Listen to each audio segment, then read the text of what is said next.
Hey, everybody. Welcome, welcome, welcome, welcome. So glad to be here with you all tonight. Great time to be with you all. We're going to have a great discussion here yet again this evening. So glad that we can have a conversation. So hit the like button, hit the subscribe button, hit the notifications bell, and away we go. Of the American century. I say that the century on which we are entering can be and must be the century of the common man. A radical redistribution of economic power. I mean, we know that racism is just a byproduct of capitalism. Everything would be all right if everything was put back in the hands of the people. We need a government that will make sure Americans are taken care of and organize the economy to serve the people, not the profits of a wealthy few. We now have the techniques and the resources to get rid of poverty. We got to start getting out there with the people. Get out of the movement and get to the masses. We need a government of action.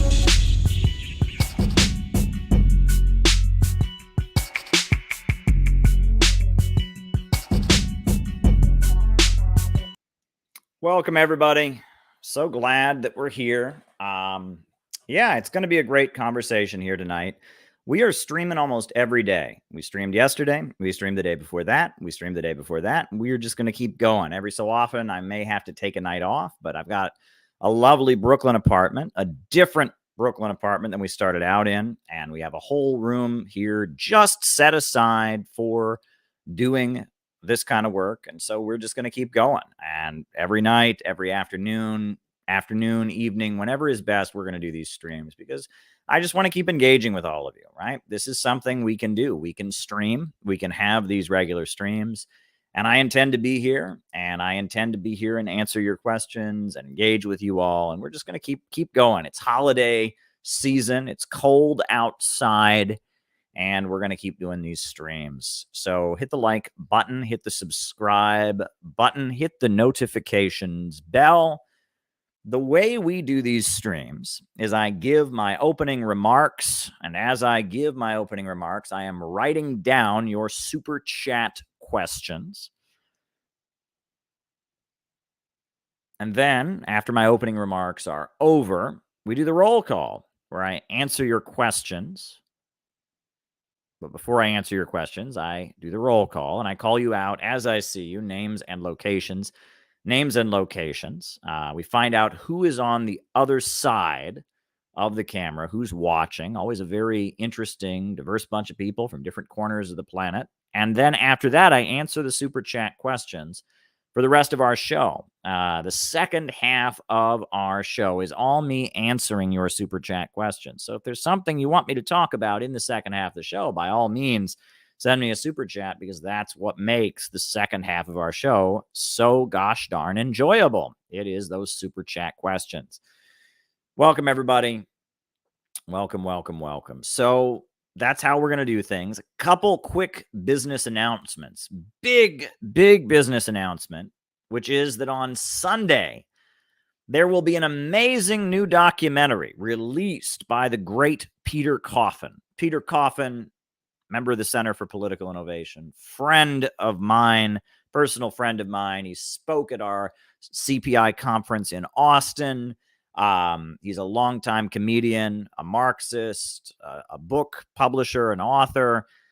Well, Peter Coffin is about to have a new documentary come out, which is on the topic of refuting the big lie of overpopulation. And I have seen this documentary, and it goes into great detail, point by point about why overpopulation is a lie. And it's great. I mean, and it's a deep dive into the lie of overpopulation. And I've seen it. It's great. And Peter Coffin and Fox Green of Space Commune podcast, they're going to be coming on this channel on Sunday before the documentary is released. And we are going to have a live stream to kind of preview the documentary on this channel. So that's going to be really, really awesome. That's going to be on Sunday, a week from yesterday. That is going to be tremendous. There's actually a preview of the documentary that is available. I am going to show the preview here. I think we're going to watch the preview for Peter Coffin's new documentary. Hold on, hold your horses. But we're just going to watch it because I think people need to see this, and I want people to be aware of it. It's going to be great. So just a second here, we'll pull up the preview, and I think I will just show the preview now. We'll just show the preview of this new documentary. So hold your horses, right? So I think we'll just watch the preview right here on this stream. So there we go. Hold on, and let's just watch. It's a quick trailer that he made for this really good documentary that I've watched. It's good stuff. Welcome to the great outdoors, aka the most amazing, expansive, beautiful toilet. The famous theory put forth by Thomas Malthus has not really changed. Growth at an exponential rate, year after year, with no identifiable endpoints. You multiply until every natural resource is consumed. We must minimize consumption so we can switch over to 100% intermittent renewable energy. There are too many people, and we need to get rid of a bunch of them. How do we figure out who we get rid of? Human beings are a virus. Less sucks. We're about to take a huge dump on Malthusianism. Give me more, give me more, give me more, give me more, give me more, give me more. 5:30 p.m. We will stream next week to promote it, and 7 p.m. Eastern, it will be released. This is going to be good, and I'm really pumped about Peter Coffin's upcoming documentary. You know,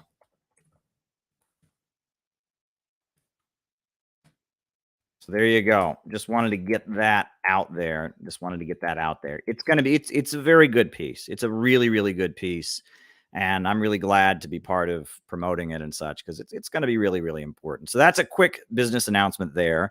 Another quick business announcement is that if you want to support the work that we do, we are on Patreon. So if you want to support us, you can just sign up and join the Patreon community. I'm dropping the link in the chat. You can join the Patreon and be included in patrons-only streams, etc. There's that. The other thing is that the Center for Political Innovation, which is a political socialist education project, the CPI, we are continuing to function. We are continuing to have meetings, and we are planning a big conference in March. And actually right now the CPI has convened some neat public speaking training sessions. Elizabeth, shout out to Elizabeth. Elizabeth is convening those public speaking training sessions and doing a great job. We're like training people to do socialist education classes and anti-imperialist education classes in their communities. So if you want to join the Center for Political Innovation, more people are joining every day. By all means, just sign up. We would love to have you be part of the CPI. Love to have you be part of the CPI. So those are our announcements for today. Those are the business announcements. So yeah, like I said, first I give my opening remarks.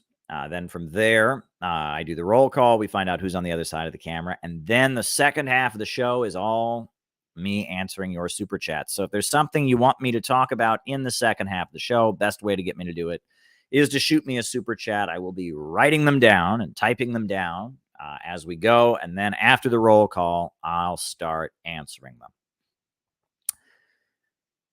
So I'm going to begin my opening remarks for tonight. And I thought I would begin my opening remarks tonight by reading you some words that, as someone of Irish heritage, I find to be rather inspiring. I feel like I would be inspired by them even if I were not of Irish heritage, but these are some important words. This was something said by Karl Marx in 1870. in a letter that he wrote to Siegfried Meyer and August Vogt. In 1870, Karl Marx wrote, "All industrial and commerce centers in England now have a working class divided into two hostile camps, the English proletarians and the Irish proletarians. The ordinary English worker hates the Irish worker as a competitor who forces down the standard of life.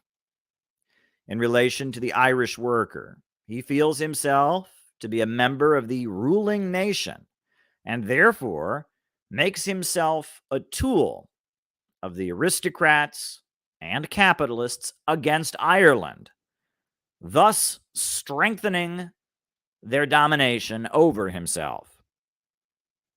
England, as the metropolis of capital, as the power that has hitherto ruled the world, is for the present the most important country for the workers' revolution, and in addition, the only country where the material conditions for this revolution have developed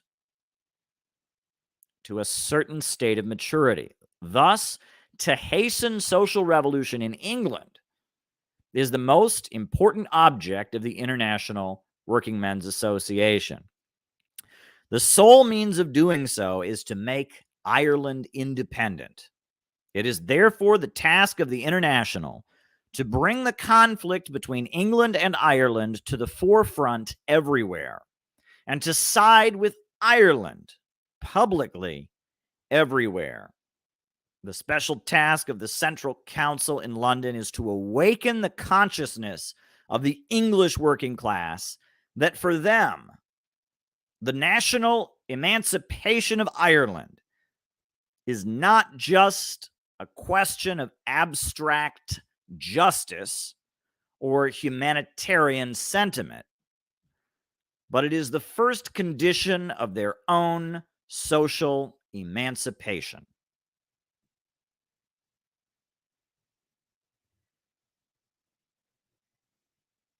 That was written by Karl Marx in 1870.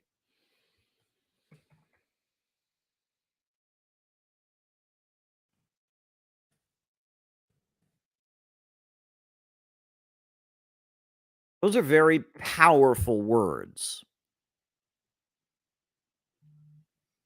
But they're also very, very, very important, because he's saying a number of things there, right? He builds up to that end about how it is necessary for the English working class to support Irish freedom.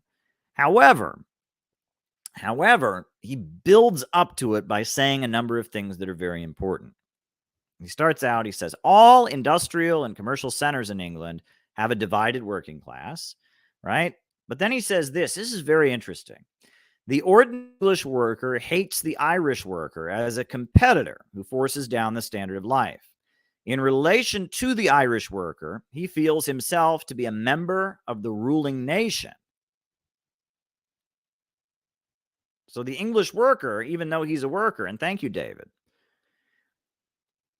even though he's a worker, the English worker feels himself to be superior to the Irish worker because he's a member of the ruling nation, because he's English. And he goes on to say, therefore, he makes himself a tool of the aristocrats and capitalists against Ireland, meaning that in thinking that he is part of the ruling nation, and that he's part of the superior nation, with that kind of mindset, he begins to have hostility toward the Irish.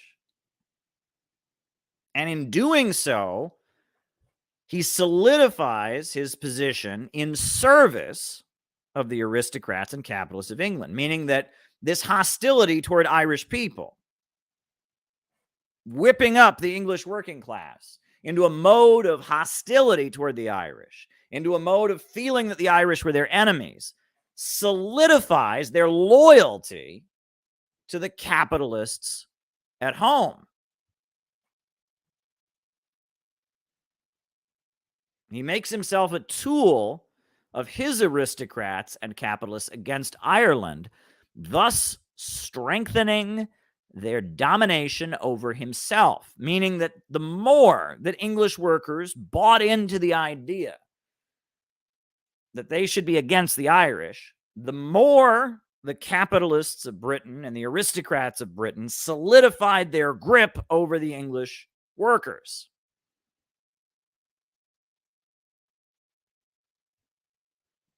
He then goes on and says England is the metropolis of capital, the power of the two markets. He's talking about how England is the most developed country at the time.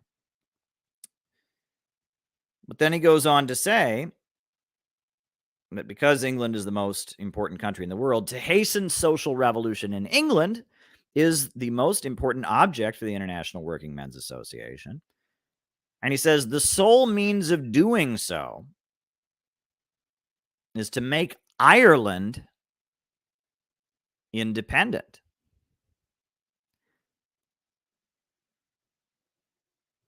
Because you want to strengthen the revolution in England, you welcome the defeat of England in Ireland.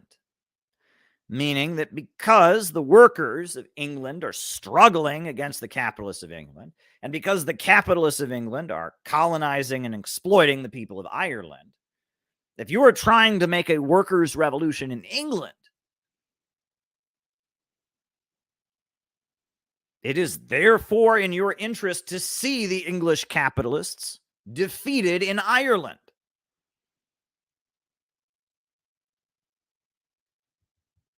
This is what he says. It is therefore, if you're trying to make a revolution in England, you want to see the English capitalists defeated in Ireland. He says, therefore, it's the task of the International, which is the Marxist organization, the International Working Men's Association, the first international, to bring the conflict between England and Ireland to the forefront everywhere, and to side with Ireland publicly everywhere. Meaning that if you want to strengthen the working class in England, you need to be constantly championing the struggle of Ireland to defeat the English capitalist class, to bring the conflict to the forefront and constantly say that as workers in England, we are on the side of the Irish against the bosses of England. To cement that divide, because in the homeland, those English workers are becoming loyal to the imperialists.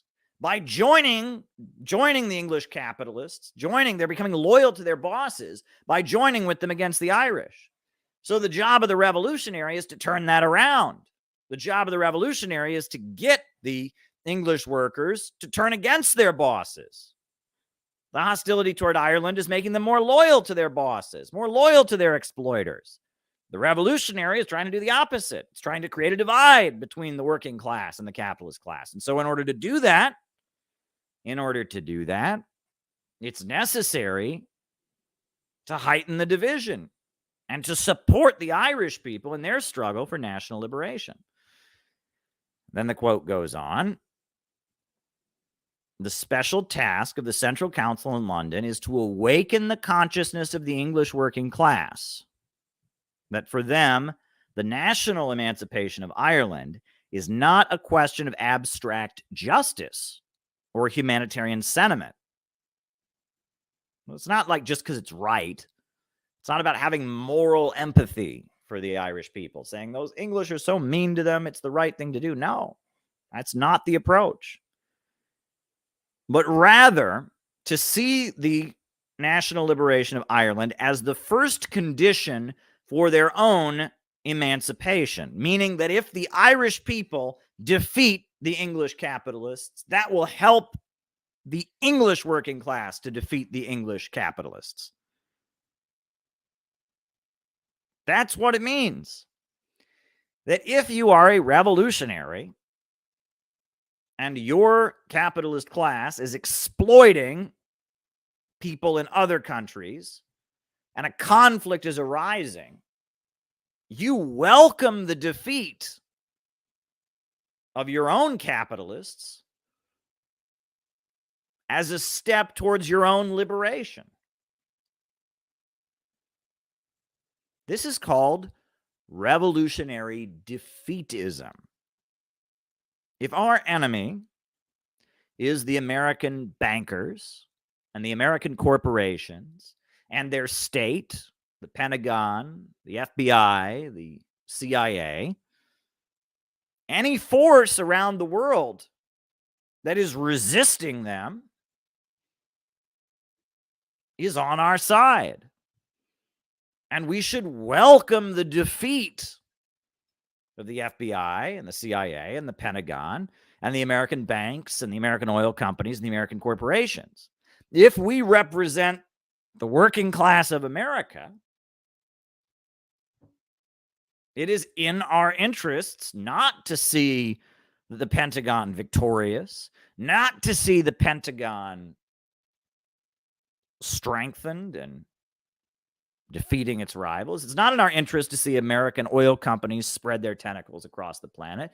It is not in our interest to see the CIA arrange a regime change coup and overthrow some government around the world. Rather, it is in our interest to see the defeat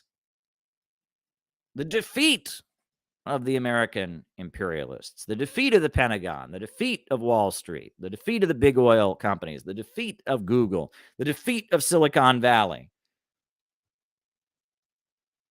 And just like it was in the interest of the Irish working class to see the defeat of the English capitalists in Ireland, it is in the interest of the American working class to see the defeat of U.S. imperialism anywhere around the world. And it's not a moral issue. It's not an issue of morality. It's not that we just feel sad about these poor people in other countries and we're good people and no. It is because every time U.S. imperialism is defeated, this is a step toward us defeating the U.S. imperialists because we have the same enemy, the same banks and corporations, the same Pentagon, the same FBI and CIA that is all over the world terrorizing people and exploiting them and oppressing them in order to reap super profits, is the same FBI and CIA and Pentagon and big oil companies that are exploiting people here in the United States. And that we have a common enemy and a common destiny. And we welcome the defeat of U.S. imperialism around the world because we are struggling against the same enemy. And that this will ultimately help set the stage for our victory over U.S. imperialism here in the homeland. This is called revolutionary defeatism. And it was common sense. In England back in 1870, in order to make bigger profits and in order to divide the working class at home, the English capitalists and the English aristocrats and the English government was going around whipping up everyone to hate those Irish people. Karl Marx said, our job is to push back and to support those Irish people. Because the campaign to hate the Irish people is coming from our class enemy. And therefore, it is our responsibility to push back and support Ireland. And we should be everywhere going around getting people to support the Irish people. This is common sense. If you're really against the English capitalists, if you're really against the English aristocrats, you should welcome their defeat in Ireland, and you should want the English working class to also welcome their defeat in Ireland to set the stage for their defeat in England. That is basic. It's extremely basic. It is extremely basic. It's common sense if you're a revolutionary. The enemy of my enemy is my friend. If I am looking to roll back one very, very powerful entity in the world, I should welcome its defeat elsewhere, just as I would welcome its defeat here. Not that complicated. The Irish people, as they were struggling in this time in the 1870s, weren't exactly socialists. A lot of them were just Catholics, Catholic nationalists. They wanted a Catholic country. Didn't matter. It did not matter. This was just common sense. However, let me add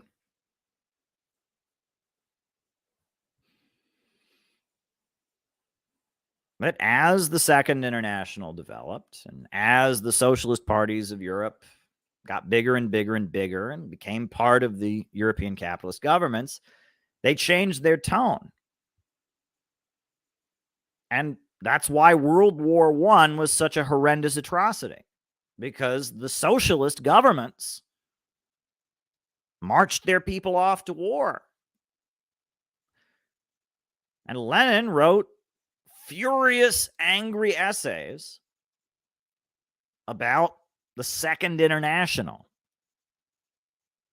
and about how horrendous it was that they were supporting imperialist wars, because he argued that it was the duty of the workers in imperialist countries to stand in solidarity with the workers in oppressed countries, and that they should welcome the defeat of their own capitalists in order to set the stage for them rising up and defeating their own capitalists. That was the idea. And there's a very important essay that Lenin wrote called Imperialism and the Split in Socialism. A 10-page essay explaining why this is so important and how imperialism, part of imperialism, is buying and or attempting to buy off the loyalty of the working class in the homeland. It's a very long, it's not that long. It's 10 pages. It's a 10-page essay all about how social democracy had abandoned revolutionary defeatism, and they were supporting their own capitalists, and they were helping solidify this relationship where the workers in the imperialist homeland stand with the capitalists against the people of the world. And it was the duty of revolutionaries to push for the opposite. Right? And so Lenin wrote a very, very important essay called Imperialism and the Split in Socialism. And it was all about how the socialist parties of Western Europe had become corrupted and stopped being revolutionary parties. I'm posting the link in the chat. They had lost their revolutionary potential. They'd lost their revolutionary abilities because they broke away from this understanding, this revolutionary defeatism, and instead they had embraced what he called social chauvinism or social patriotism, social imperialism. They were rooting for their own capitalists to win. And Lenin said, no, they should be rooting for the defeat of their own capitalists.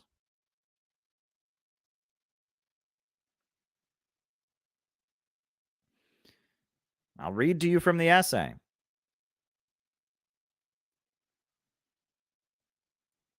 He wrote, this is a really important quotation that I quote endlessly. Neither we nor anyone else can calculate precisely what portion of the proletariat is following and will follow the social chauvinists and opportunists. This will be revealed only by the struggle, and it will be definitely decided only by the socialist revolution. But we know for certain that the defenders of the fatherland in the imperialist war represent only a minority. And it is therefore our duty, if we wish to remain socialists, to go lower and deeper to the real masses. This is the whole meaning and the whole purport of the struggle against opportunism. By exposing the fact that the opportunists and social chauvinists are in reality betraying and selling the interests of the masses, that they are defending the temporary privileges of a minority of the workers, that they are vehicles of bourgeois ideas and influences, and that they are really allies and agents of the bourgeoisie. We teach the masses to appreciate their true political interests, to fight for socialism and for revolution through all the long, painful vicissitudes of imperialist wars and imperialist armistices. The only Marxist line in the world labor movement is to explain to the masses the inevitability and necessity of breaking with opportunism, to educate them for revolution by waging a relentless struggle against opportunism, to utilize the experience of the war to expose, not conceal, the utter vileness of national liberal labor politics. That's what Lenin says to do. And that's quite important. That when there's a big socialist current that is supporting the imperialists, whipping up hysteria against the enemies of the imperialists, working very, very hard to convince working people to be foot soldiers of the imperialists against their enemies, that it is the duty of Marxists and revolutionaries to struggle against them, to expose the opportunists, and to go lower and deeper to the real masses with this exposition. That by doing so, by going to the masses and saying that these phonies, these frauds, they don't represent their real interests, we're teaching the workers that they want to defeat the imperialists, that it is in their interest to see imperialism defeated, and that by exposing fake socialists, by exposing the running dogs of imperialism, we are doing our job. We are doing our job, and that we shouldn't just be, going to these fake socialists and taunting them. We should be going lower and deeper to the real masses, to the people that aren't part of any socialist group, lower and deeper to the real masses, to expose these frauds and make the masses, the real masses, aware of their own interests in defeating imperialism. This is what Lenin says to do. And there is so much confusion on this point.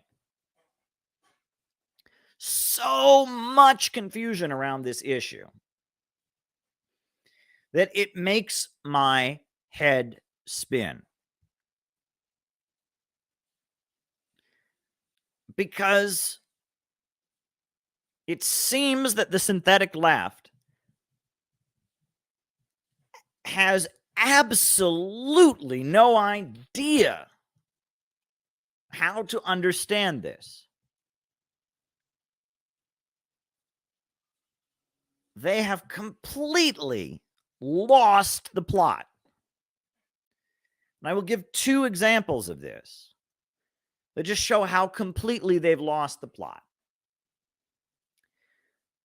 As I just read to you, in 1870, in England, the capitalist bosses were going around whipping up all the workers of England, telling them to hate the Irish. So Marx said, we got to push back. We got to do the opposite. We should be going around telling English workers to love the Irish. Fast forward to 2022. The capitalist bosses of America are whipping up all the workers to hate the Russians. So what is the duty of the socialist movement? What is our job under such circumstances? Duh. Revolutionary defeatism. It's not that hard. It's not that hard to think about it. If you were in England in 1870 and the capitalist bosses are whipping up all the English workers to hate the Irish, Marx says, our job is to get the English workers to support the Irish. So we're living in America in 2022, and the capitalist bosses are whipping up all the workers to hate the Russians. Our job is to get the American workers to love the Russians. Duh. Common sense. It's called revolutionary defeatism. When the capitalist bosses are trying to whip up support and sending billions of dollars of weapons to their proxies in Ukraine, we should welcome the defeat of the U.S. imperialists and their proxies in Ukraine, and we should support the people of Russia defeating the U.S. imperialists. And people want to get all hoity-toity. Well, Russia's not socialist, Caleb. Why does that matter? Was Ireland socialist in 1870 when it was fighting against England? No. Then you get some people that say, well, Russia's another imperialist power. Well, it's not imperialist. Russia's not imperialist. And if you think Russia's imperialist, you don't understand that imperialism is a system.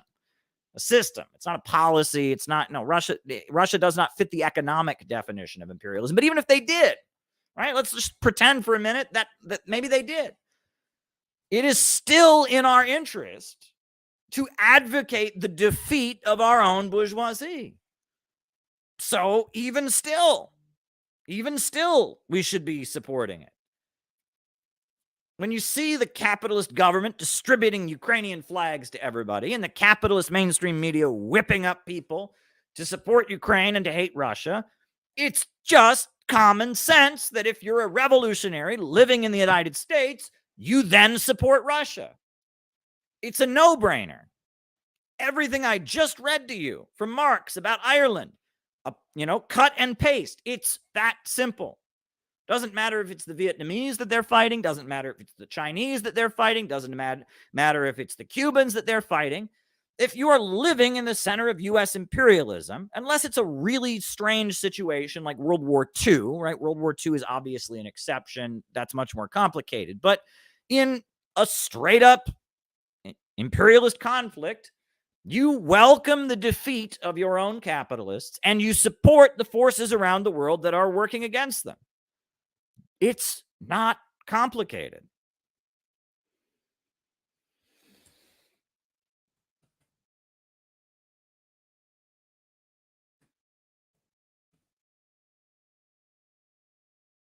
It is not complicated. It's really not complicated at all. Not complicated at all. It's just common sense. And it goes all the way back to Marx. It goes all the way back to Lenin. It goes all the way back to the Vietnam War, the Korean War. This is what revolutionaries in imperialist countries do. They support the defeat of their own bourgeoisie in order to strengthen the victory of the workers in the homeland. But despite the fact that this is a no-brainer, this is common sense, this is just what you do. Despite all of that, the internet is full of all these people, the bulk of internet communists cannot bring themselves to do this. Why? Well, because Russia's bad, because I saw on TV. Well, that's the imperialist TV. That's the TV of the enemy. I don't care what you saw on the imperialist TV, but I saw on TV that Putin's bad. It's the TV of the imperialists. Of course it's going to say that. And we're supposed to be making our own TV to show the other side. If you see it on NBC, if you see it on Fox News, that's coming from the enemy. Like, it's not that complicated. Fox News and MSNBC and CBS, CNN, they represent our class enemy. They represent the imperialists and the capitalists. Thanks, Gala. That's what and we're supposed to be saying the opposite of what's on CNN, the opposite of what's on MSNBC, the opposite of what's on Fox News. That's just basic. If you're a revolutionary in the homeland, you welcome the defeat of the imperialists, right? I mean, this is really not that complicated. It's really, really not that complicated. This is just common sense.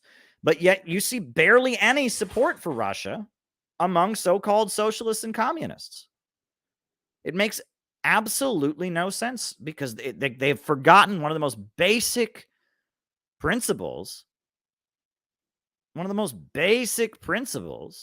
of what it means to be a revolutionary.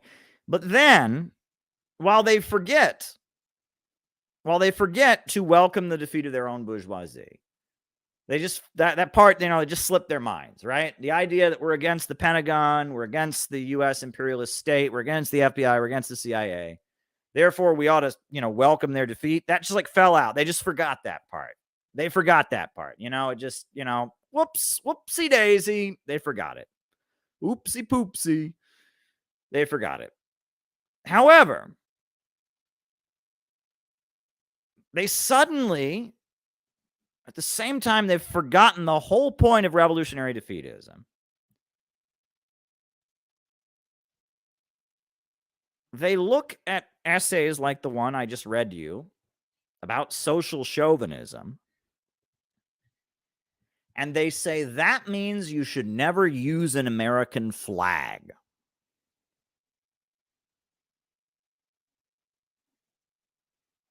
You're a social chauvinist. You're a social patriot. You're a bad person. You're a fascist, Caleb. Your group is awful and Nazi because you guys use a flag.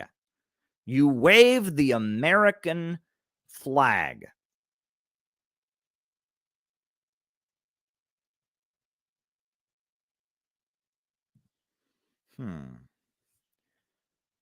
So, while they've forgotten all the important stuff, they think that all of Lenin's writing against social chauvinism, all of Lenin's writing about welcoming the defeat of your own bourgeoisie, they forgot the important part of that, which is, standing against the capitalists and the imperialists of your home country. They forgot about all of that.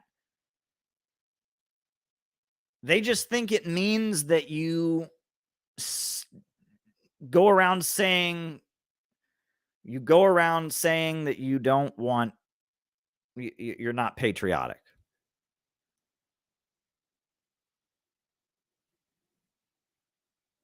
And it's like, wait a second. Exactly. Flag's bad, Azov patch is good. So we're supposed to express hostility not to America's wars. We got to support America sending weapons to Ukraine, not to America's hate campaigns against Russia. Oh, we got to support that. We just have to express hostility toward vague symbols of the country. And if you don't do that, then you're a social patriot. Then you're a social chauvinist. Sorry, do you think that in all of Lenin's writings, ranting against the Second International, ranting against the social imperialists, he was mad about people having flags at their conferences? Do you think that that is what he was talking about? That's what Lenin was mad about? He wasn't mad that these people sent workers off to kill other workers. He wasn't mad that they were expressing support for German imperialism against other rival imperialists. They were expressing support for their own bourgeoisie and expressing support for their own imperialist states and marching workers off to die in their wars. They forgot that whole part. But they just think if you have a flag, that's racist. Flags are racist. They have traded actual anti-imperialism and actual revolutionary defeatism for teenage opposition to symbols. You're supposed to support what the imperialists actually do. You're supposed to help attack the actual enemies of the imperialists. But you're not supposed to use a piece of cloth that we think is racist.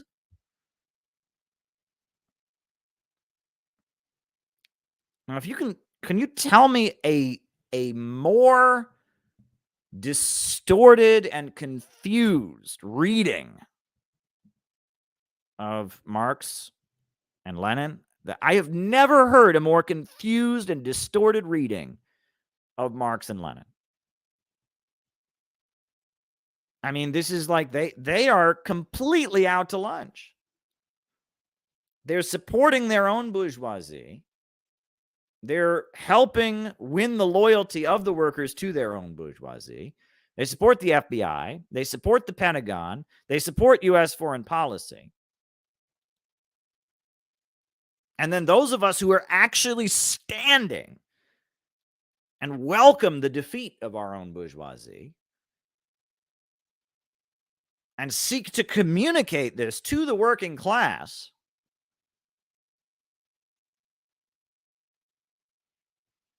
by saying that the imperialists are traitors, that they don't love America, they've abandoned this country, they're driving down wages, that those of us who are trying to communicate effectively that the imperialists and the Pentagon are not your friends, and we wave the American flag to say your interests and the interests of the American people are with us, with socialism, while we stand with Russia, while we stand with China, while we stand with Venezuela and Iran and the countries they're attacking, they say that we are somehow social chauvinists or social patriots. These people are clueless.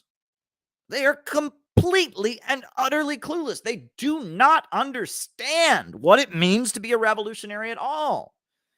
They think being a revolutionary is about what symbols you use. It is not about what symbols you use. Being a revolutionary is about what side you are on. And if you're on the side of the imperialists in Ukraine or in Taiwan or anywhere, you're not a revolutionary. And if you're resisting the imperialists, you're on the side of the revolution. And your job, let me emphasize, your job is to go where? To go lower and deeper to the real masses.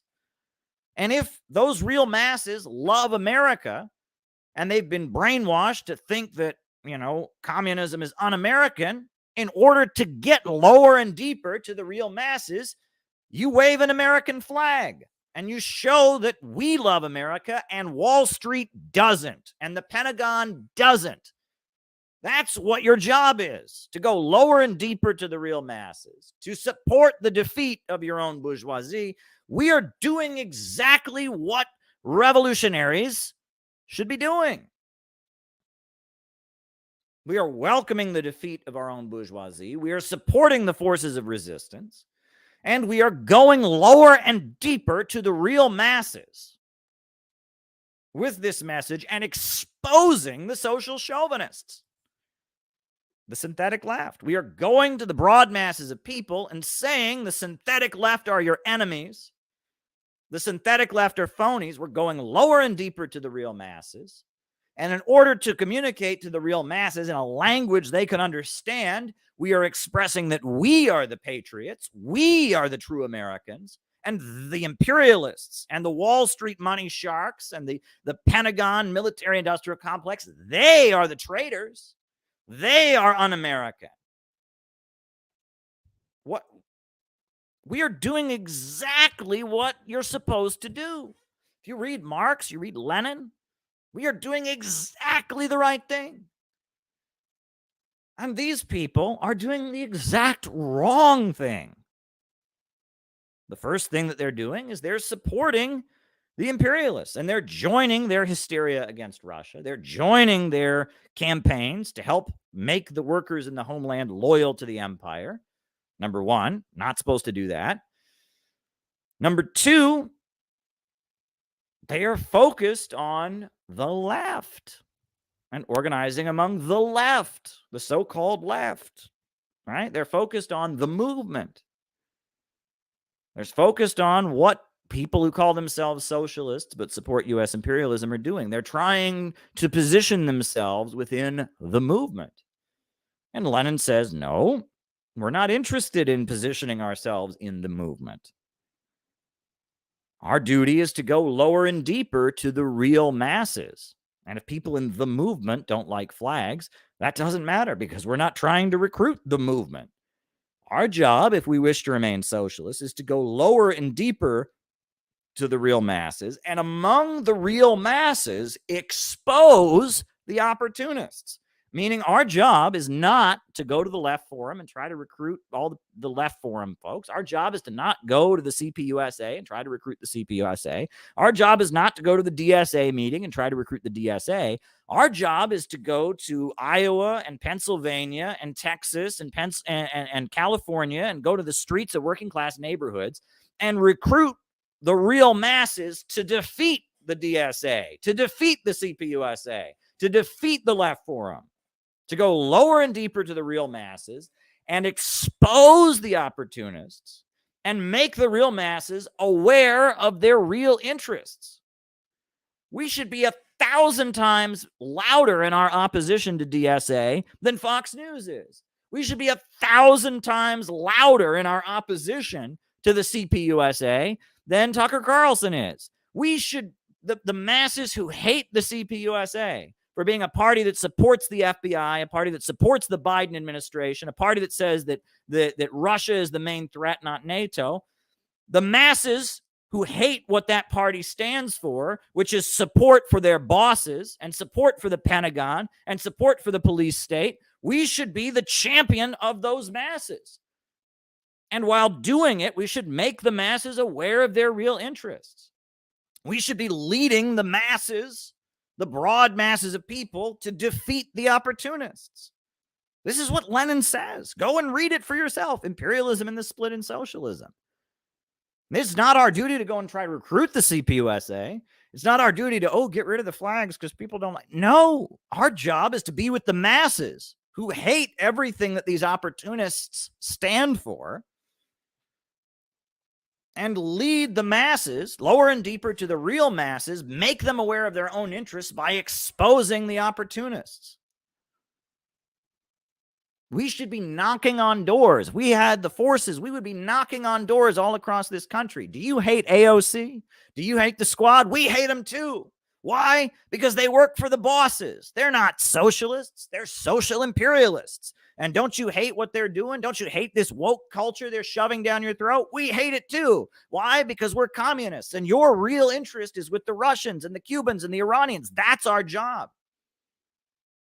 There should be knocks on people's doors around the country. Knock, knock, knock. Hey, I'm here to tell you how bad AOC is. And they'll say, I hate AOC too. So do we.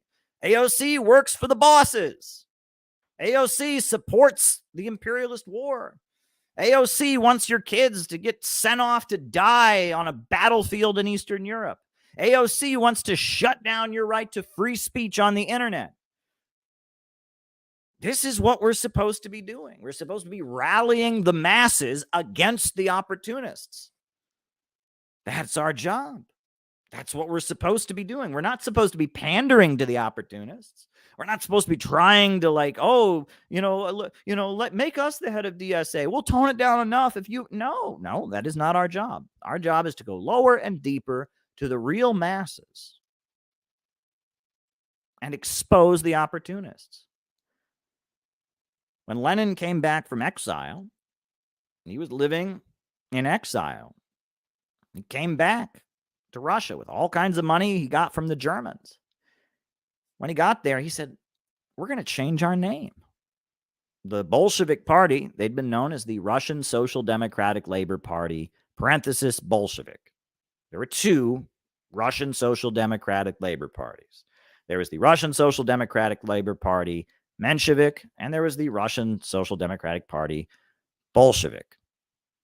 And Lenin got back and he said, because we are the enemies of these parties that supported World War I, we need a whole new name. We can't be the Russian Social Democratic Labor Party, Bolshevik. We're now the Russian Communist Party. The Russian Communist Party. So that no one gets us confused with the Russian Social Democratic Labor Party. Because the Russian Social Democratic Labor Party supported the war. And we need a whole new name so that nobody thinks we're the same. And the reason that around the world after the Russian Revolution, people started forming communist parties was because the social democratic parties and the socialist parties had supported the war. And so they said, we need a whole new name for a whole party so that everybody knows we're not like the socialists. We're not like the social democrats. We're not going to lead you off to war. We're not going to support the capitalists and their military in waging a war against another country. We're going to welcome the defeat of our own bourgeoisie. We are a revolutionary party.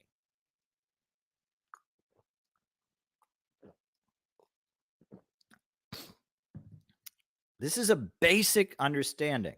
Let me also mention this, right? There's another quote that I've quoted at you all before. Quoted at you all before, but it bears repeating.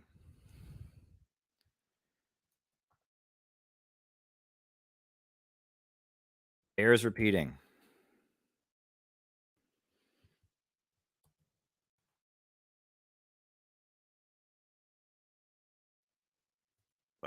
Bears repeating. Hold on. Hold on.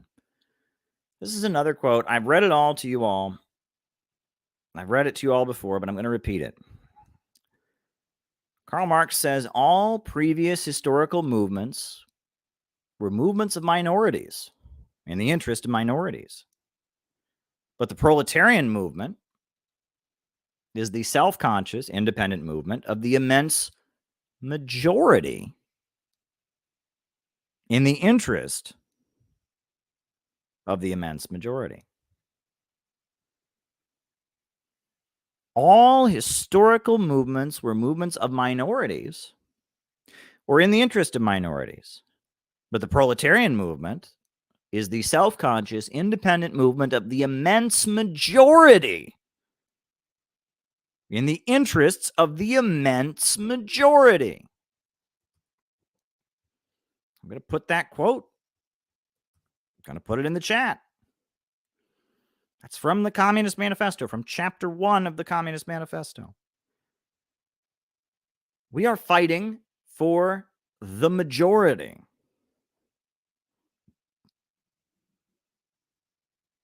The majority.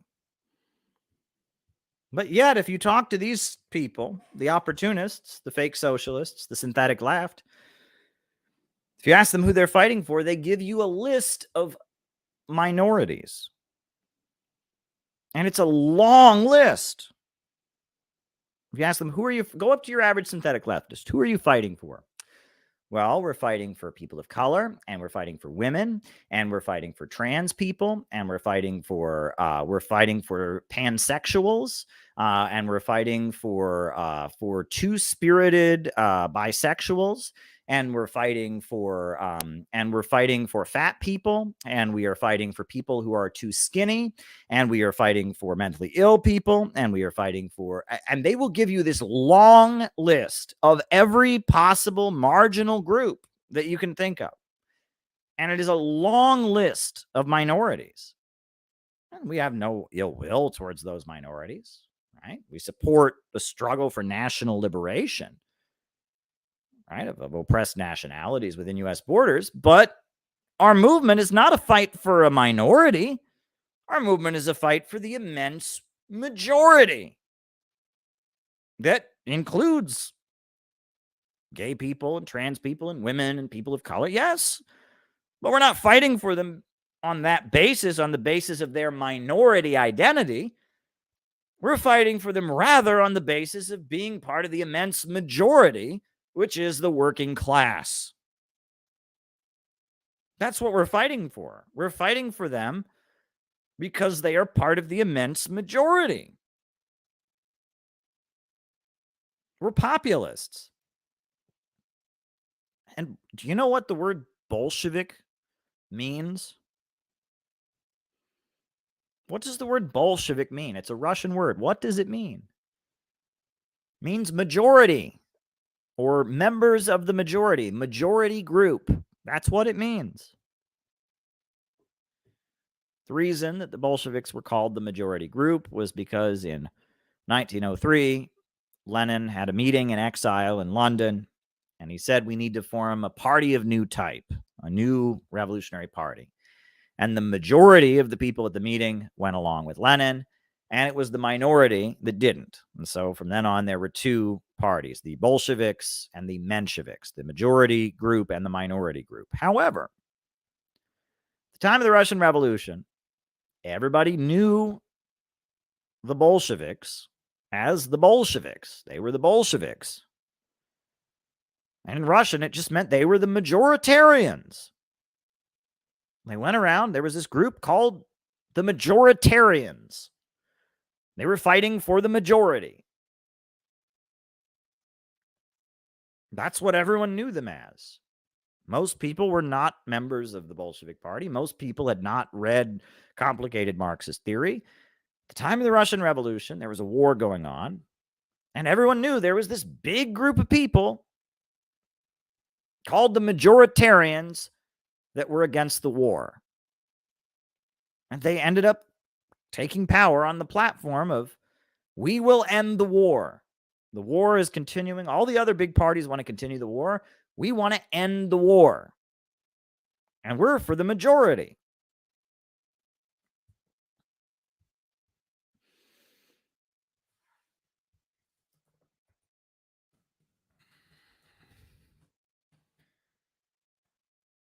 We're for the majority. We're the majoritarians. In fact, there's a movie called The Beginning of the Great Revival. In China, it's called The Founding of a Party, but it's about how the Chinese Communist Party was founded. In the United States, they released it here under the name The Beginning of the Great Revival. It's about the founding of the Chinese Communist Party. And in this movie, Mao is going around trying to recruit people to join the Chinese Communist Party. Many times throughout this movie, they say, but Mao, this Bolshevism is a Russian idea. And he says, no. Bolshevik just means majority. And in China, it is the workers and peasants who are the majority. And they say that line in the movie over and over and over. And Bolshevik just means majority. And in China, the workers and the peasants are the majority.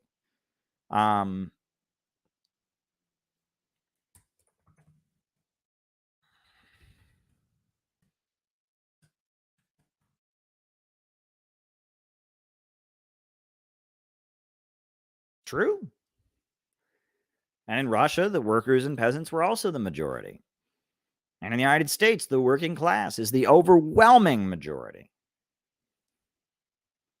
The overwhelming majority of people in this country are wage workers. They get paid a wage for their labor. We are doing absolutely everything right. Absolutely everything right.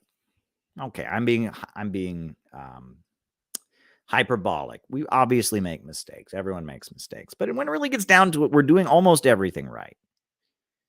We are welcoming the defeat of our own bourgeoisie.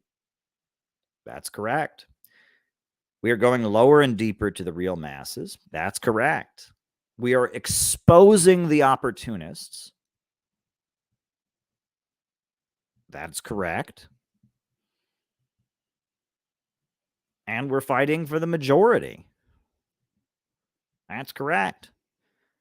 I'm looking at what Lenin and Marx said you're supposed to do. Fight in the interest of the big majority. That's what we're doing. Welcome the defeat of your own bourgeoisie. That's what we're doing. Go lower and deeper to the real masses. That's what we're doing. Expose the opportunists in order to make the masses aware of their own interests. That's what we're doing. You go down the checklist. What is a revolutionary organization supposed to do in this time? We are doing it, and nobody else is. Nobody else is. And we're doing it effectively. And it scares the hell out of them. It scares the living hell out of them. We're not a very big organization. We don't have that much money and resources. But we scare the living hell of them.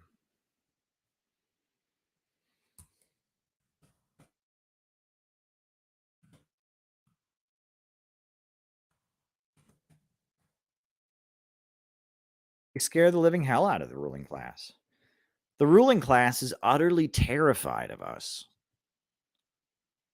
Because if we sunk our roots into the broad masses of people, and if the ideas that CPI espouses led to a much bigger political current developing among the broad masses of people, it would spell the end of U.S. imperialism.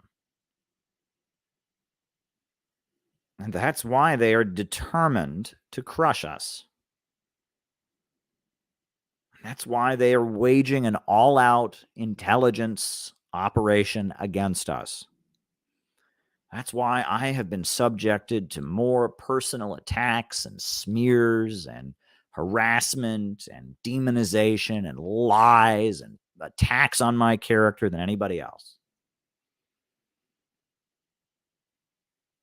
That's why there are huge YouTube channels that do nothing but churn out videos demonizing me and telling lies about me, misrepresenting my positions, claiming that I'm a fascist, claiming that I'm a neo-Nazi white supremacist, lying about my personal life, manipulating aspects of my personal life in order to demonize me. There's a reason for this.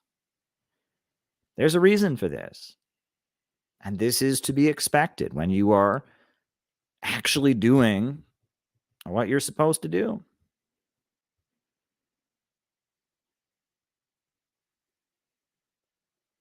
And everyone can see that. Everyone can see that. And if you understand what it is that revolutionaries are supposed to do in the imperialist homeland, you should understand why I am under the gun. And there is a target on my head that's very big. Because what I'm doing here, telling you all to get to the real masses, telling you all to welcome the defeat of your own bourgeoisie, telling you all that our job is to go lower and deeper to the real masses and expose the opportunists, not try and win a popularity contest, not try to get internet communists, not try to get the left forum and the DSA to like us, but rather get to the masses and rally the masses against the DSA and rally the masses against the CPUSA and rally the masses against AOC.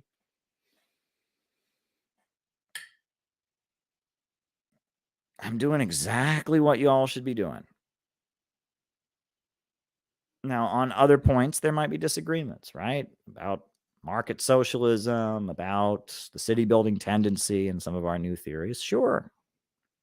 There may be places that I stray from the orthodoxy of Marxism, but on the issues that I'm the most widely attacked for, and on the issues that matter, I am right there with Lenin. I am right there with Marx, and the phonies ain't.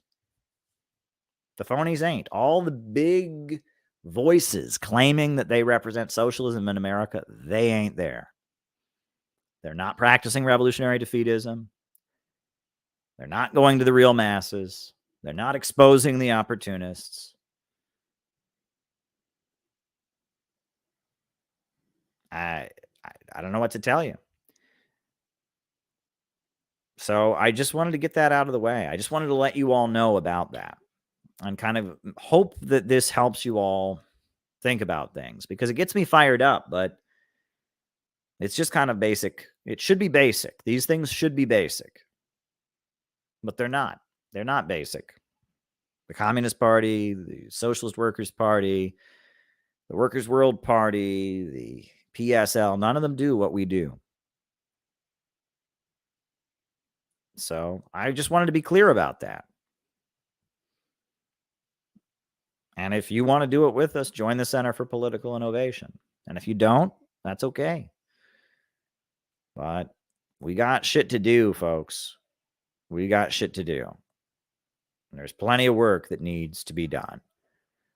All right, folks, let's do the roll call. Names and locations, names and locations. I will call you out as I see you. Names and locations. Then I'll start answering super chat questions. We got a few super chats here. Not that many, though. If people want me to talk longer, please keep the super chats rolling in. Names and locations. Who's with us? Molly McGuire says amen. Amen. Very good. Very, very good. Very, very good. Names and locations. We got Steve in Boston. Nate is currently out of town. Ren in Texas. Timoshenko, Cleveland Pirate Alex. Ryan in Kansas City. Very, very, very good. Right? Jack from New Jersey. Cleveland Pirate Alex. Karen in Germany. John Whitty in Houston. Ryan in Pennsylvania. We got Sam Price in West Virginia. Jenny in Cincinnati. Good opening from Mississippi, says JT24. We got Gavin in Illinois. Heidi in Edinburgh. Nina in Hell. Oh, Nina. I hope it's not that bad. All right. We got Temple City, California. We got James Fouquet in Thailand. We got Class Analysis in California. We got Carolyn and Dario from Brooklyn. Klaus from Germany. Temple City, California. Hi from Ottawa, Kentucky. Secure undisclosed location. Very good. Glad you're safe, Lori. David Muller from Columbia, Illinois. We got Bob Troy in New York. Mindanao to Midwest, Olympia Logic. We got Liam from Auckland, New Zealand. We got St. David's, Bermuda. We got Anthony in Texas. Very, very, very good. Anthony in Texas. Very, very, very good. Bill from Parts Unknown. Parts Unknown. Very, very good. Liam from Auckland, New Zealand. Such a diverse audience that we have here. It's really, really beautiful, the audience that we have here. It's really, really great. We got David from Hamilton, Ontario, Cupertino, California, Blackjack, Pinocchio. Got Kieran from San Diego. Welcome, welcome, welcome. Welcome, welcome, welcome. Names and locations. Names and locations. I'll keep calling folks out as I see you. Names and locations. Names and locations. Names and locations. Who's with us? And then we'll start answering super chat questions. Names and locations. Names and locations. Any thoughts on 1930s Japanese anarchism? Writing it down. There we go. All right. Finn from Duluth. Grady in the garage. Walcott, New York. John McCarthy in Chicago. John McCarthy in Chicago. Welcome, welcome, welcome. All righty. All righty. Let's start answering these questions. Heightened tension between Kosovo and Serbia. Kosovo is not a country. Kosovo is a piece of Serbia that was carved out by the imperialists. And it's where there's a lot of minerals. And it was. So Serbia and Albania are two countries that exist. You know, Serbia was part of former Yugoslavia. Albania is separate from Yugoslavia. And after the fall of socialism in in Albania, after Enver Hoxha was toppled and Albania collapsed and descended into neoliberalism, many of the Muslim Albanians, Albania is about 50-50, Christians and Muslims. Many of the Muslim Albanians started crossing the border to go into Serbia because they were economically desperate. And so in big numbers, Albanians started going into Serbia. And there's a region in Serbia called Kosovo. And they started going into Serbia. Then among them, there was an Islamic fundamentalist terrorist organization called the Kosovo Liberation Army, the KLA. They wanted to set up an Islamic state, and they were funded by Saudi Arabia and by the United States. And they started trying to break Kosovo away from the rest of Serbia so that they could make an Islamic caliphate or some kind of Wahhabi fundamentalist Islamic state. The Serbian military was obviously fighting against that. But the people that were part of the Kosovo Liberation Army, Kosovo is part of Serbia. They were Albanians, right? They called them Kosovo Albanians or ethnic Albanians. They were Albanians who fled after the fall of Albania. Serbia was still a socialist country at that point. Yugoslavia was breaking apart bit by bit, but Serbia was under the leadership of Slobodan Milosevic, and they had not privatized things, and they still had a Marxist-Leninist government.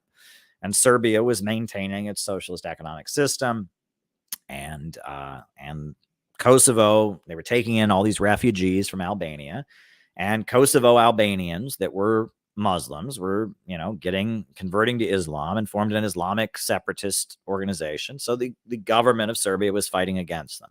There were atrocities committed by the Serbian military against them, and there were horrendous atrocities committed by the Kosovo Liberation Army, right? It was a civil war that was going on.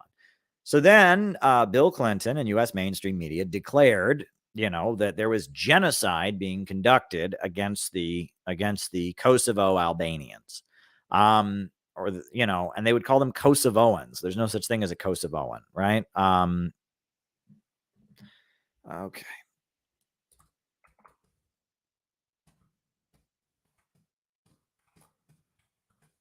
And, they, against Kosovoans, they used a photograph. It's amazing. They used this photograph of a man, and this man was very, very skinny, and he was walking next to a barbed wire fence. And the photograph looked like a Holocaust photograph, right? Because the guy's super skinny, and he's walking next to a barbed wire fence, but he wasn't caged behind the fence. He was just walking next to it. And the reason that he was super skinny is because he had a disease. He wasn't being starved to death. They took this one photo, which was doctored. It was not, and they made it look like there was another Holocaust happening in Yugoslavia, in Serbia. And so Bill Clinton used that to do a horrendous bombing campaign. They destroyed many of the oldest churches in the world. Some of these Orthodox churches, they destroyed them. They killed all kinds of people. They destroyed the infrastructure of the country. It was horrendous. 1999, it was awful. And, and then they led Kosovo to break away. And the crazy thing is that Kosovo doesn't even the people in Kosovo that are living there don't even get to elect the government. The government's basically appointed by the United Nations. So, I mean, the Kosovo thing is just, it's bullshit, right? And go read Michael Parenti wrote a great book, To Kill a Nation. Very, very good. And there's a lot of very good material on it. War, Lies, and Videotape by the International Action Center. And there's a lot of very good stuff that's been published. That whole thing was just a big imperialist lie. So, Serbia is a stronghold of pro-Russian sentiment because the U.S. imperialists have been so vicious to Serbia. There's a lot of pro-Russian sentiment in Serbia. And because of that, Kosovo, which is just a colony of Western capitalism and imperialism, so yeah, if there's tension there, I think we know what it's about. So there you go. All right. Have you had a chance to review Xi's statements on the Arab world? I have not, but I will take a look at that, John McCarthy, and I do appreciate that. And I'm sure it's awesome, right? I mean, he believes in peace through development. He believes in raising people up out of poverty, building infrastructure for countries all over the world. Me like Xi. So there you go. Should we now change our name to avoid the confusion? That's a good question, right? Because the Bolsheviks, they started calling themselves communists to avoid becoming social democrats. They just decided to change our name. But what do we change our name to? Right? That's a good question, right? There's the PATSOC thing, patriotic socialism. We talk about the city building tendency, being city builders. What do we change our name to, right? Because you're right. At this point, I don't even want to call myself a communist, because when people hear communist, they think of somebody who thinks all Republicans are Nazis and is obsessed with the trans issue. I don't want to tell people I'm a communist now because, there you go. I think you have said you have to suppress people in the context of the start of the DPRK, but I think it can be applied more generally. Please clarify. I don't know what you're talking about there. Can you clarify, Mr. X, what you mean by that? You have to suppress people? What does that mean? I have no idea what you're talking about there, X. Can you please clarify? You lost me.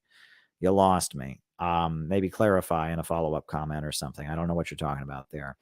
But yeah, what do we change our name to? Right? Because we can't, it's getting to the point that we can't call ourselves, we can't call ourselves socialists and communists because these disgusting pro-imperialist wokes have hijacked our movement. But I feel like we shouldn't surrender it, because I feel like if you actually read Marx and Lenin, if you're actually attracted to the history of Marxism, you should join us, right? And I don't want people that are like me that just, get into this stuff randomly and don't quite know what to think of it, but start reading it. I don't want to lose access to those people, right? I'm not interested in pandering to the DSA or the CPUSA, but I feel like I'd like people that are interested in Marxism and Leninism and the Soviet Union and the DPRK and China and Mao. I'd like them to find their way to us. So if we drop the name, if we just completely drop any association with the history of Marxism, then we lose those people, right? We just don't want to be associated with leftism. Right? We don't want to be associated with the synthetic left. We do want to claim our heritage. We do want to claim the history of our movement. That we don't want to lose. So how do we keep an attachment to historically what it is meant to be a communist without associating ourselves with the filth now? Because the filth now doesn't associate itself. The right is constantly saying, oh, cancel culture is just like China. It's just, no, it's not. No, it's not. Oh, the right is constantly trying to link these people to the history of our movement. These people, they denounce the Soviet Union, they denounce China, they denounce Cuba, they denounce all the socialist countries constantly. They want nothing to do with the global communist movement. And we are an expression of that movement. So we want to keep an attachment to that movement, but we wanted to lose the association with the social chauvinists, with the Western imperialists, and the pro-imperialist elements, the wokes who have hijacked it. So I don't know. What do we call ourselves? How do we maintain an alliance with our movement internationally, but cut ties with the people who've hijacked its name domestically? So there you go. There you go. How do we prepare for the end of dollar hegemony? Well, buy crypto, I guess. Cryptocurrency might be a good start. The end of dollar hegemony just basically means that there'll be more inflation, that the dollar will lose its value. The more countries that use the dollar, the more valuable the dollar is. A currency's value tends to be greater the more places that use it, and tends to be lower the less places that use it. So the end of dollar hegemony means that fewer and fewer countries will use the dollar. And that's it's a gradual process. It's not just like just one day the dollar goes away, right? It's not how these things work. However, it'll be a gradual process, and it'll just mean inflation. It'll mean your savings will be worth a lot less. So I don't know. Buy crypto, I guess. That might be one thing you can do. Buy some crypto. Have assets, right? That's one thing, right? If you have a very valuable house, if the currency changes, your house will keep the value unless your house changes value. That's one thing you can do. I'm not a good financial advice giver, right? I'm not here to give people advice on how to manage their own finances. But yeah, one thing is to just expect that the value of the dollar will decrease and we'll have inflation. So there you go. We're already seeing that, right? Yeah, and don't buy FTX. All right. Explain the difference between majority rule and mob rule. Well, I believe majority rule is rule that's in the interest of the majority, right? It just means that you have a government or a society that is working in the interest of the overwhelming majority of the people. But mob rule generally refers to a situation where there's chaos, and where the people's rights are not protected in the face of a mob, right? Mob rule generally means that if you have a view that goes against the prevailing opinion, you're persecuted. It means there's no protection, right? And that's the opposite of what it's cancel culture, basically, right? The mob says you're not allowed to think that. And so if you think that, the mob comes after you, right? Majority rule means rule in the interest of the people, but it protects the right of people that are not in the interest of the majority. Should we just call ourselves city builders? Not sexy, but hey, rather than, I like that. I like that. The city building tendency, that's what I've called our movement. But Yeah, mob rule generally refers to a situation where anyone who goes against the prevailing orthodoxy gets persecuted. And that mob rule is different than majority rule in that often the mob does not represent the majority. They talk about how often the majority is silent. There's a silent majority. Mob is made up of, it's a very violent and active minority that terrifies everybody. And that's often the case, right? The broad masses of people don't like cancel culture, but the woke mobs online or the woke mobs that are assembled in real life, they don't represent the majority. They're just the loudest. And that's an important point to make as well, right? That not everyone is going to be part of the mob. The mob is just those who are active. And that's an important point to make as well. So there you go. Japanese anarchism in the 1930s.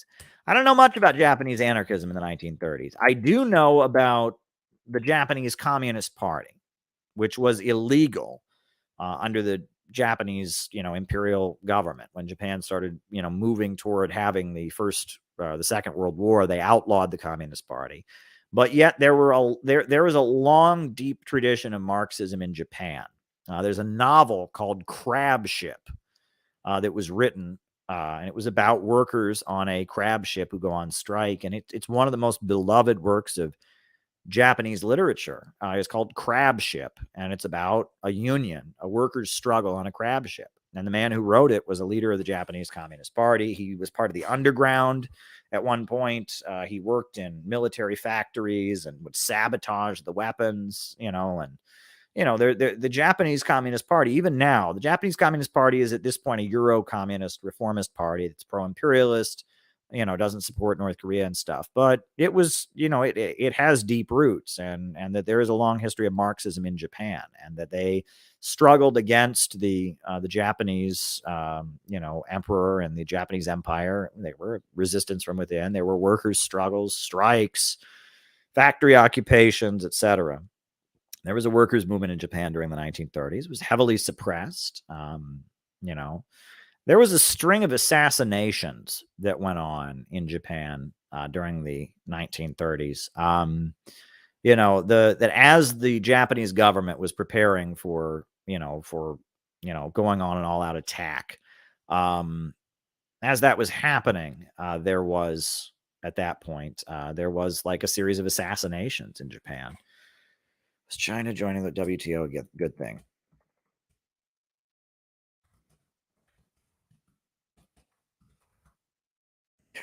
Okay. So there you go. With Peru in the news, can you talk about the Shining Path? Sure. I mean, the Shining Path, I have talked with many Peruvian communists. I have not yet met one that likes the Shining Path. The Shining Path are almost universally viewed by Peruvian communists as a scary group of bloodthirsty murderers.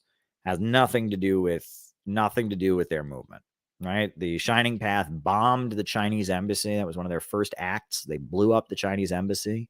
The Shining Path, they also attacked,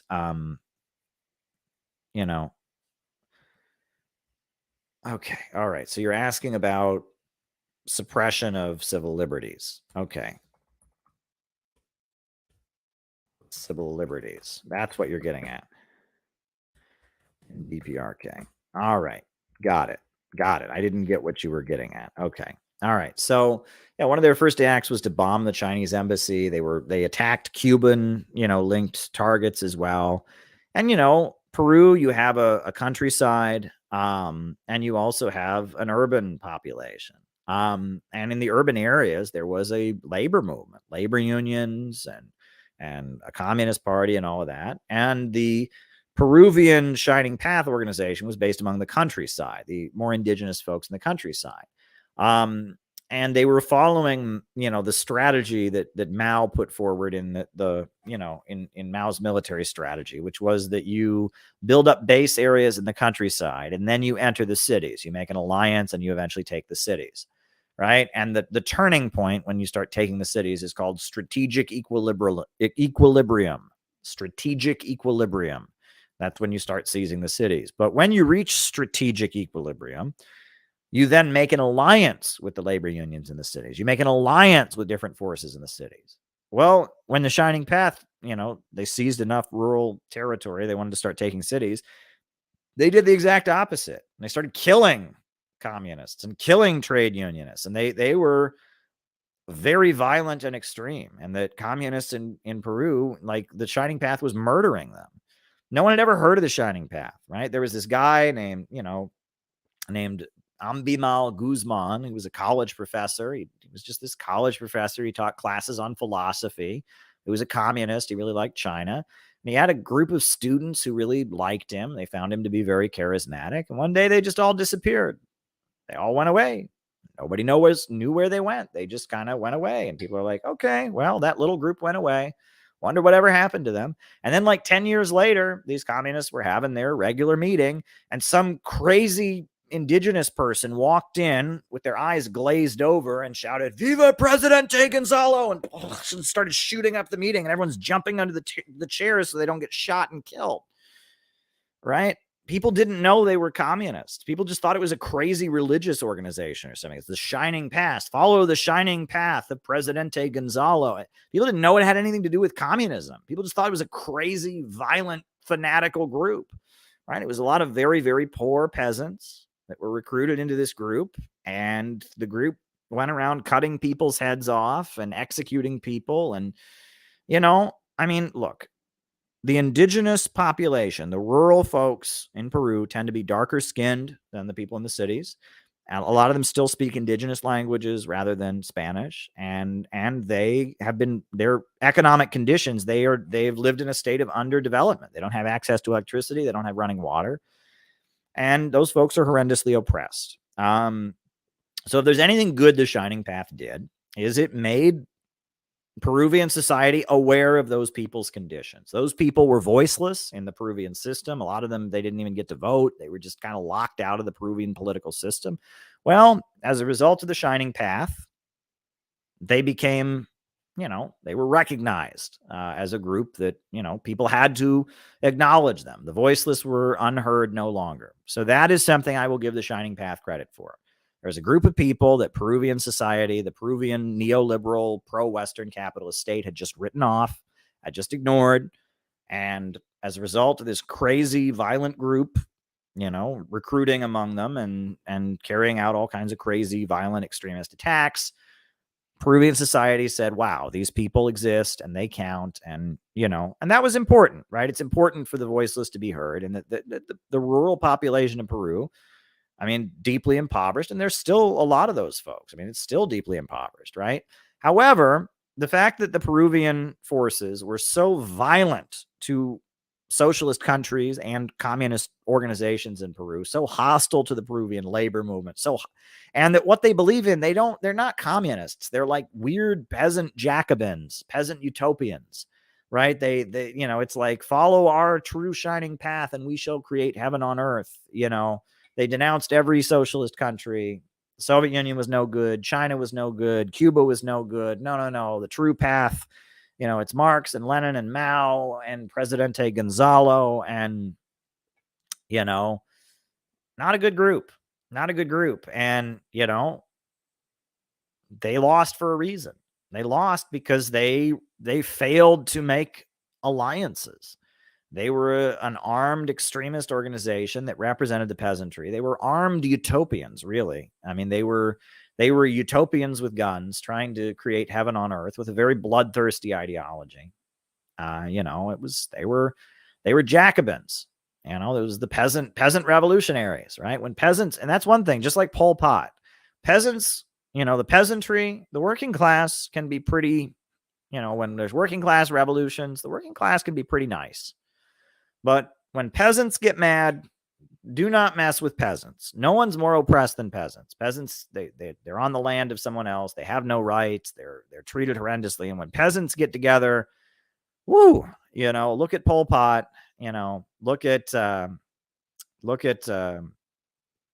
French Revolution.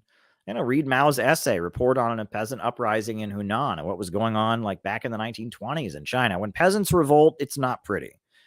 In Spain, it was the peasants were the ones that were executing priests and nuns and doing all that horrendous stuff to priests and nuns. And, it's just, Peasants are not nice. When peasants are revolting, they are full of a desire for revenge. They are full of a desire for revenge. They are very bloodthirsty because the life of a peasant is very, very, very, very oppressed, and they are very, very unfree. They are not free in their daily interactions. They are almost the property of someone else. They're almost a slave. And so when peasants get together, they are ready to let it all rip, right? They are ready to cut some throats and cut off some heads and boil some babies. And peasants can be particularly nasty. I mean, let's just be honest about that, right? That there is a strong desire for vengeance on the part of the peasantry, which makes perfect sense. It makes perfect sense. But so I guess if there's anything good about the Shining Path, it's that they forced wider Peruvian society to recognize the rural, impoverished people. So that was good. But what they did, the campaign of terrorism that they waged, not good. The anti-communism, I mean, despite calling themselves communists, they were murderous anti-communists. And honestly, there are some people who think the CIA was backing them. They think that the CIA basically, that Peru was an open society at that point, that the Communist Party was legal and operating and such, and that that in order to impose austerity on Peru, they needed Fujimori's dictatorship. Right? There was a man of Japanese heritage, Fujimori, who became the military dictator in response to the Shining Path. People were so horrified by the Shining Path that in that circumstance, Fujimori was able to become the military dictator. And Fujimori killed a lot of people. And there's some people who wonder if the Shining Path thing was happening and if, maybe, and then there's different theories, right? It's pretty clear the Shining Path had no links to any socialist country. Not China, not the Soviet Union, not Cuba, and so some people wonder, like, was the Shining Path a crazy communist group that was being funded by American intelligence to attack other communist groups? And that's possible, right? Counter gang. Were they a counter gang? They were this group that was being used to violently attack the genuine communist parties of Peru. Then they started recruiting a lot of people. And then the U.S. imperialists or the CIA or whatever said, okay, well, we need a military dictator. We need a Pinochet for Peru to implement austerity. So maybe what we'll do is we'll let this peasant, counter gang we created, we'll let them really get out of control. We'll let some real blood start flying. And if we do that, then the Peruvian society will accept the Fujimori military dictatorship.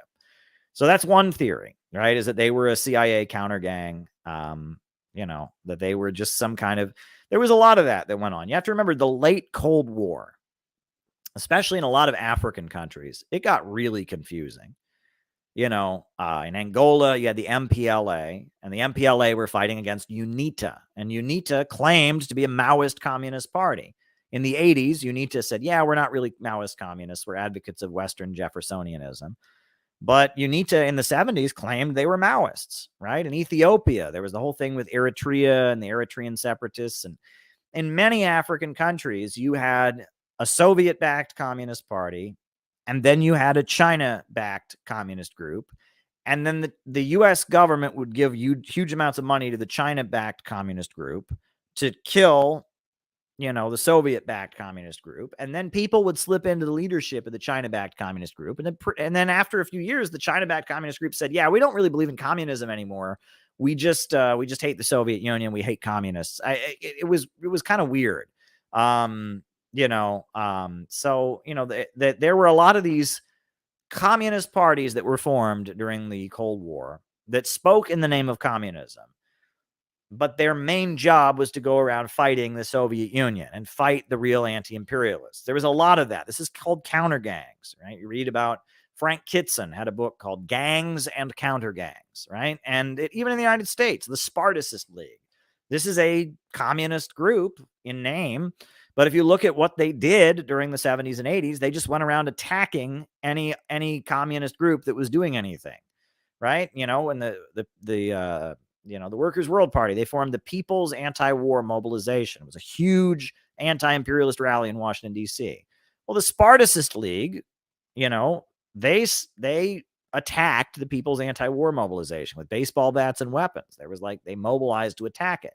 And on what grounds did they attack it? Well, this was the Workers' World People's Anti-War Mobilization. This was a rally that supported the Palestinians, supported the Sandinistas, it supported the people of El Salvador. It was a pro-Soviet party.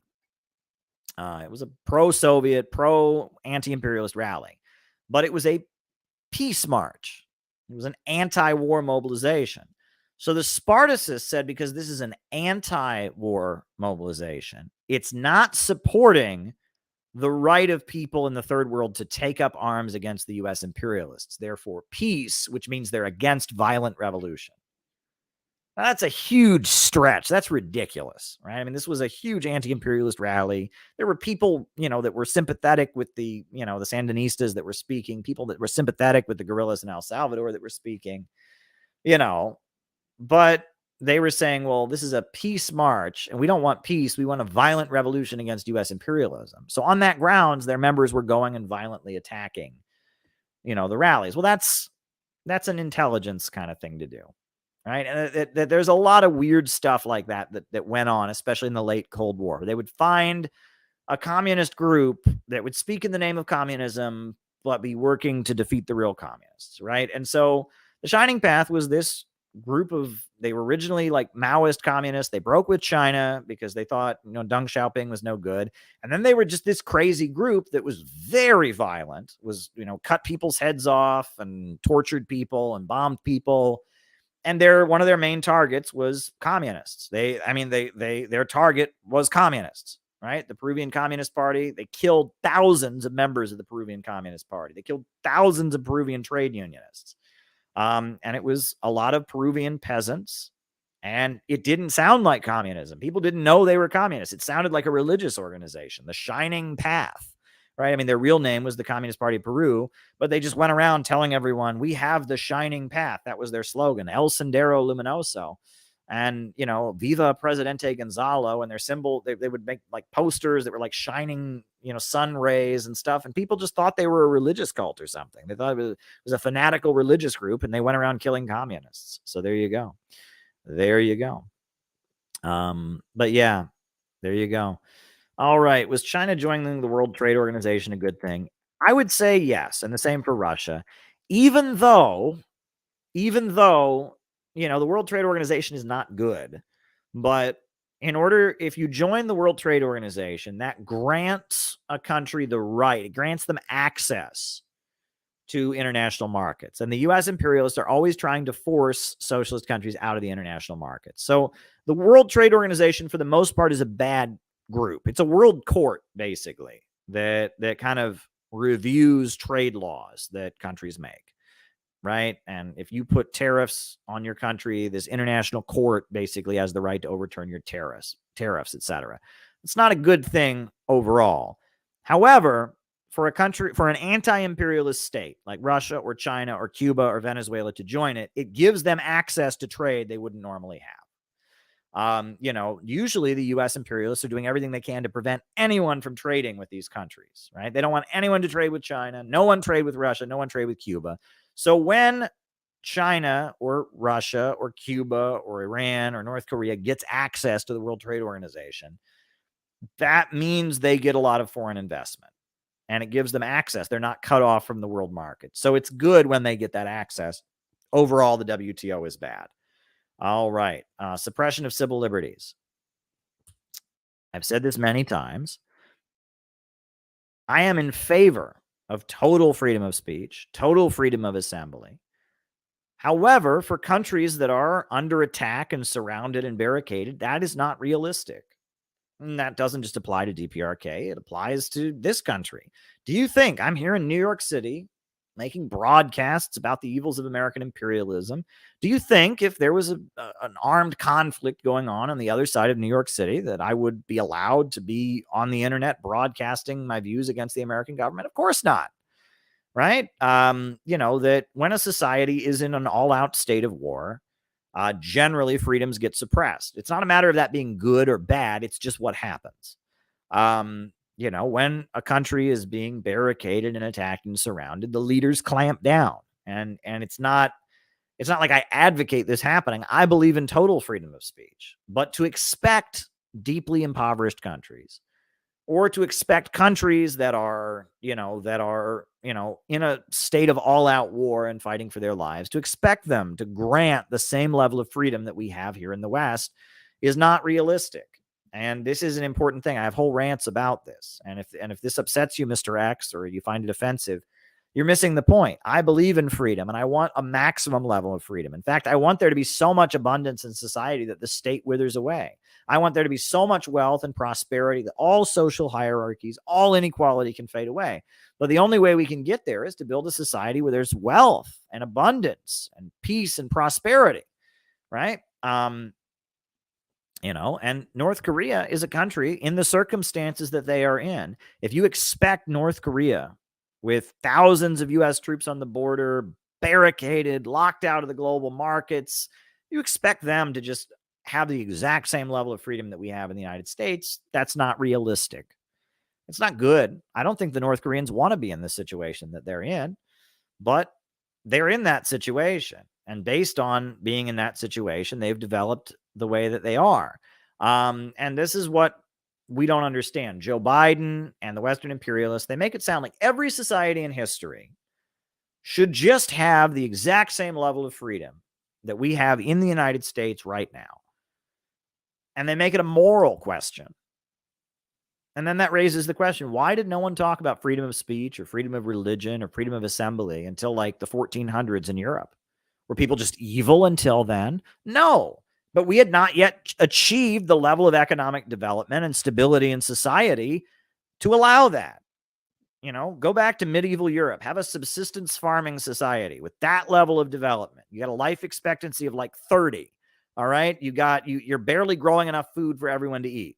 And you got all kinds of work to do all the time. Now tell me, in the year 1000 in Europe, with that level of development, you try having a society where everyone can say whatever they want and everyone can believe whatever they want about religion, and it wouldn't work, right? The reason the Middle Ages were highly authoritarian wasn't that people were just evil and they hadn't read John Locke and no one had told them about how great freedom was. No, it was because society under those conditions, in order to function, had to be very rigid and very hierarchical. The reason in the Middle Ages you could be burned at the stake if you said there's no God. You could be burned at the stake if you disagreed with the Pope's interpretation.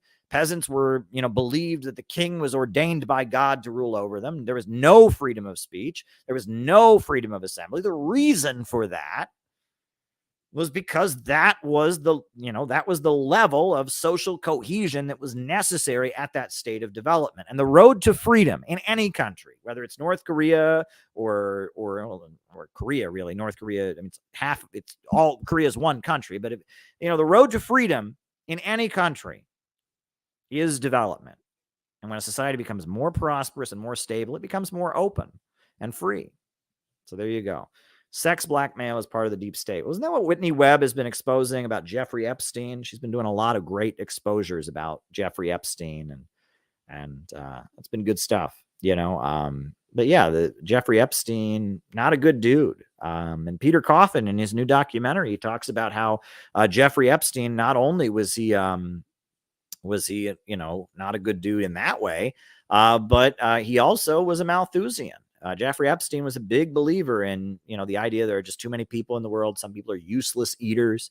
He was a big Malthusian, and so there you go. Bet you didn't know that.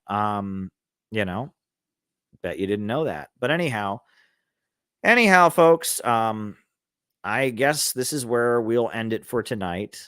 A new upsurge in the struggle against U.S. imperialism is now emerging throughout the world. Ever since World War II, U.S. imperialism and its followers have been continuously launching wars of aggression. But the people of various countries have been continuously waging revolutionary wars to defeat their aggression. And while the danger of a new world war still exists, and the people of all countries must get prepared, revolution is the main trend in the world today. While the danger of a new world war still exists and the people of all countries must get prepared, revolution is the main trend in the world today. Thank you, everyone, and have a good night.